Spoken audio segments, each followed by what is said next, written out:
Maharashtra police टाइम्सच्या बातम्या पाहण्यासाठी आमच्या चॅनलला सबस्क्राइब करा आणि बेल आयकॉन प्रेस करा। नमस्कार, मी सुधा, महाराष्ट्र पोलीस टाइम्स मध्ये आपलं स्वागत आहे। पाहूयात आता महत्त्वाची बातमी।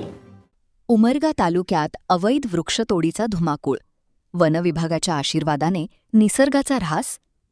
उमरगा प्रतिनिधी। धाराशिव जिल्ह्यातील उमरगा तालुक्यात सध्या घरगुती गॅसच्या टंचाईमुळे ग्रामीण भागात लाकडाची मागणी वाढली असून याचाच फायदा घेत वृक्षतोड व्यापाऱ्यांनी फळझाडांची कत्तल सुरू केली आहे। उमरगा वनपरिमंडळ अधिकारी या गंभीर प्रकाराकडे हेतुपुरस्सर दुर्लक्ष करून हप्ते वसुलीत मग्न असल्याचा खळबळजनक आरोप जनतेतून होत आहे। मुख्य मुद्द्यांचा आढावा। 1. फळझाडांची सर्रास कत्तल। तालुक्यातील ग्रामीण भागात आंबा, चिंच, जांभूळ, बोर यांसारख्या बहुमोल झाडांची विनापरवाना तोड जोमात सुरू आहे। पर्यावरणाचे रक्षण करण्यासाठी शासन कोट्यावधी रुपये खर्च करत असताना दुसरीकडे मात्र प्रशासकीय डोळेझाकपणामुळे हिरवा शालू ओरबाडला जात आहे। 2. कर्नाटक सीमेवरून अवैध तस्करी। तोडलेले लाकूड कर्नाटक सीमेलगत असलेल्या धाकटेवाडी चेकपोस्ट चुकवून चोरट्या मार्गाने परराज्यात पाठवले जात आहे। तसेच उमरगा येथील औद्योगिक वसाहतीमधील MIDC बॉयलरसाठी या लाकडाचा मोठ्या प्रमाणावर पुरवठा होत आहे। विशेष म्हणजे दिवसाढवळ्या होणाऱ्या या वाहतुकीकडे वनविभाग जाणीवपूर्वक दुर्लक्ष करत असल्याचे चित्र आहे।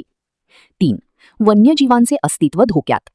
मोठ्या प्रमाणावर झालेल्या वृक्षतोडीमुळे वन्य प्राण्यांचा, विशेषतः वानरांचा नैसर्गिक निवारा नष्ट झाला आहे।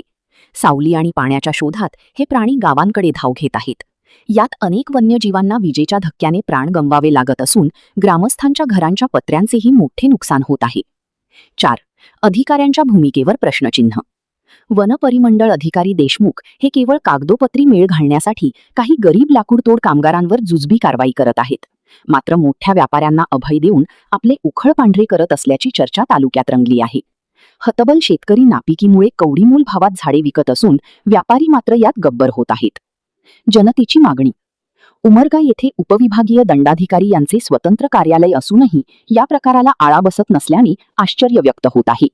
जिल्हा प्रशासनाने या प्रकरणात तात्काळ हस्तक्षेप करून दोषी अधिकाऱ्यांची चौकशी करावी आणि अवैध वृक्षतोड थांबवावी अशी मागणी उमरगा तालुक्यातील जनतेने केली आहे। अन्यथा तीव्र आंदोलन छेडण्याचा इशाराही नागरिकांनी दिला आहे।